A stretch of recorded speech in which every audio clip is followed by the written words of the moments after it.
Mais quoi? Les activités du Bernabéu sont arrêtées? Non, le Real Madrid est mal barré. Et parlant du Real Madrid, de l'autre côté du Paris Saint-Germain, les fêtes ne font que s'accumuler. Quand on tient à préciser, le Paris Saint-Germain est le meilleure équipe sportive de l'année lors de l'Euros World Sport Award 2026. Et comme ça ne tarde pas, même Toni Kroos a eu à rapporter un prix. Je sais que vous allez vous demander le pourquoi. Et justement parce qu'il est l'inspiration sportive. Et vrai de vrai, il mérite vraiment, même si Dembélé est passé inaperçu vis-à-vis de cette organisation. Si nous revenons encore au Real Madrid, on tient à préciser que Camavinga veut rester au Real Madrid. Il assume le mauvais moment qu'il traverse. On espère vraiment qu'il aura cette chance de rester au Real Madrid, car les dirigeants du Real Madrid ont déjà pris une décision vis-à-vis de son cas. Au cas contraire, ne tarderait pas de venir vous tenir informé l'équipe. De l'autre côté de Hendrick, ça se bagarre de tous les sens. Quand on tient à préciser, le Real Madrid pense que Hendrick peut rapporter dans l'immédiat, contrairement à Mastantuono. Les Madriens le voient désormais comme un joueur de côté et non un neuf remplaçant de Kylian Mbappé. Mais c'est une très bonne chose. Mais la question qu'on doit se poser, est-ce que Hendrick va accepter de revenir au sein du Real Madrid? Parce que là où il se trouve actuellement, il a un temps de jeu. Le Real Madrid, c'est un club hypocrite. Ils vont dire que non, on a grave besoin de toi. Dès qu'il vient,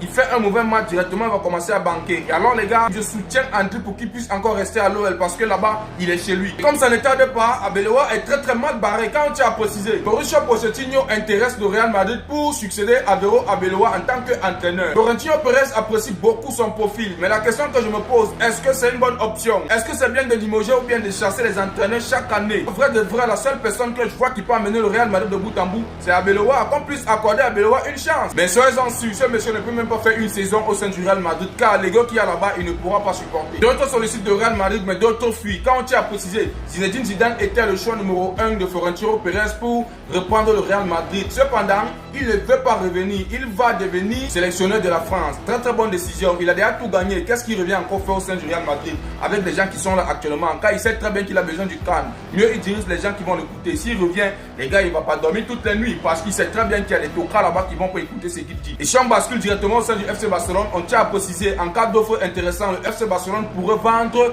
Alejandro Balde qui ne donne pas satisfaction. Totalement d'accord l'équipe. Moi, je tiens à préciser, quand ce monsieur jouait avant que Cancelo ne puisse arriver, je pensais que ce monsieur nous proposait du bon football. Mais depuis que Cancelo est arrivé, c'est là que je constate maintenant que le gars était en train de donner le fake. Le gars était en train de nous produire du fake. Alors, très bonne chose si pas, car il ne produit plus rien. Et si on revient maintenant sur le cas du Real Madrid, les gars, ça commence peut-être bien, mais ça va finir mal. Quand on tient à préciser, le coût de rénovation du Bernabéu a explosé. Ça commence très bien. Il a été multiplié par 3. Très bien. Et alors, on continue en disant, pour financer ça, le club a contracté deux énormes prêts. 200 millions d'euros et 300 millions d'euros qui ont alourdi la dette à long terme. Le club va donner 30% des revenus du Bernabéu à 6 Street jusqu'à 2043 en échange du prêt. Cependant, les activités du Bernabéu sont arrêtées. Concerts, événements, parking, à cause des problèmes avec des riverains qui se plaignent de la nuisance sonore.